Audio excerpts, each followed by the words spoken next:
కుడితానే తాత ఎనుగొట్టు నా కూడా నిందాకద్దా అబ్బా చాలా ఒకరుగా నవ్వుతాను నాకు. ఏ నగకి ఏం చెప్పు. ఇప్పుడు నీళ్ళు తాతేనే బాటిల్ ని తాగేసి పడేయకూడదు అట్లా. తేలమూరి పెట్టి పూజ చేయాలా చెప్పేది నువ్వే మూతుంటానులే. మూతని ఇట్లేసి లోపలికేసి ఇట్లేసి పడేయాల.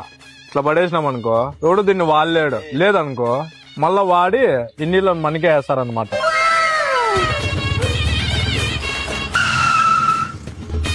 ఏం చేసివయ్యా? పెట్రోల్ అయిపోయిందిరా. పెట్రోల్ అయిపోయిందంటే నీ బంకు కాడు చెప్పలేదా ఏపీమని? బాటిల్ పడేసాం కదా, బాటిల్ తీసుకుందామా, పెట్రోల్ వేయించుకుందాం. సమ్మడంగా వేసినావులే బాటిల్. ఆడాడో వేసినావు. ఆడబట్టిస్తావు పెట్రోల్. బాటిల్ వేసినప్పుడు ఇట్లా కోసి అక్టోబర్ తీసుకోవాలి.